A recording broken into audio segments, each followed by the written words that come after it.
Way, well, a lot of things. I think we have and appreciate all the interest from our stakeholders and the activities that go on. ASFPM has certainly been proactive in reaching in and helping us look at some of the things that are happening.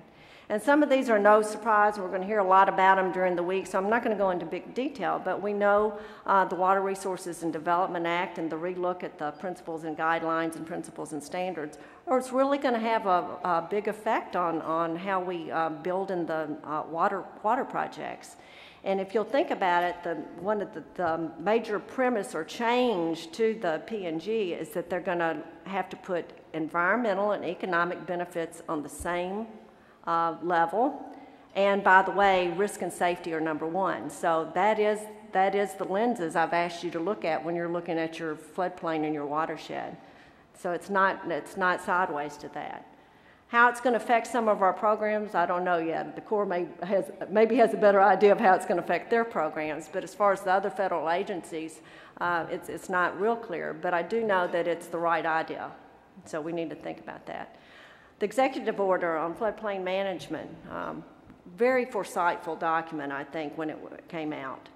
Is it time to look at some changes to it? We keep discussing that, and we do have an active federal interagency floodplain management task force. And for those of you that came to our listening session last week, we thank you and we appreciate it.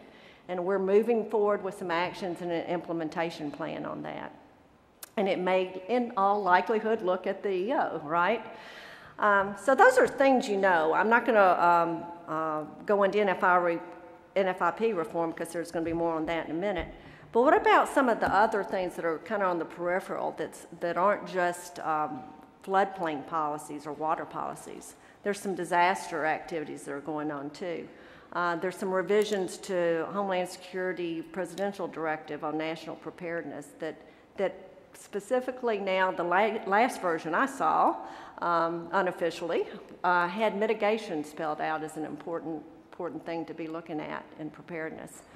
No surprise to us, but other communities of practice are getting it, and they're getting it from that standpoint. The Committee on Disaster Reduction is still active, and we FEMA, have been engaged in all these things, by the way. The Long-Term Disaster Recovery Work Group, Deb Ingram, Maria Varel, and Angie Gladwell have been serving on that committee. We hope the paper's at the White House right now, but I think they've been kind of busy with oil spills and some other stuff, but we hope that'll be coming out soon. The Climate Change Adaptation Task Force, and there's a DHS Climate Task Force. We're heavily engaged. We have people implanted in these working groups and sub-working groups. So FEMA is taking it seriously. We are looking at climate change, and we're looking at how that's going to affect our programs. And these are important building blocks. Like I said, I think it's interesting that all these things are coming together now and that they can be used to our advantage, you know, to really build a new program and a better program. Okay, now I get to talk about the mitigation portfolio, which is, like I said, I'm real excited about. And I'm going to talk about really three major activities that are going on right now that I think are transformational. I really do. And I think it's how we need to be thinking. We need to use these building blocks to build our vision. First of all, the hazard mitigation granting program has really taken leaps and bounds steps. The unification of the program that the team's done has just been great. And I think it's, I went to the national conference in Fort Lauderdale a few months ago. How long has it been, Deb? 2 months ago. Time's going real fast for me. I can't keep up. But, and it was great. It was such a great opportunity to see how the locals and the states are really using these programs and making these things happen. We can do just so much at the federal and headquarters level. It really takes the execution on the ground to make it work. And I saw some remarkable mitigation activities that were presented and some good practices. And the next phase of that is the portfolio management. And I want to share kind of how I think about that. I had the fortune of being a portfolio manager for the Corps of Engineers assets for a while, which was instead of looking at one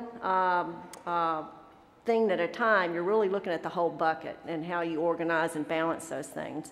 And so for this granting program, we go out and we look at, the individual pieces, and we're doing a house at a time or a neighborhood at a time.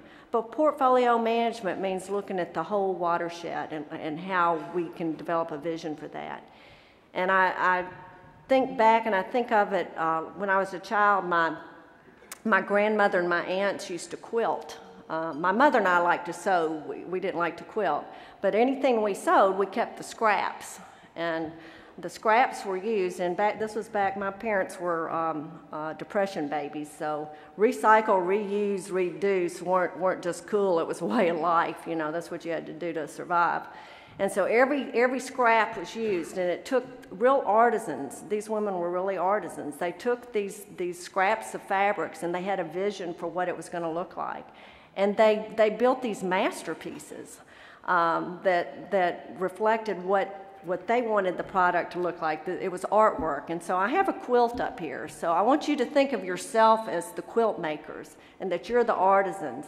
And as we move out on portfolio management, how would you like to see these pieces come together?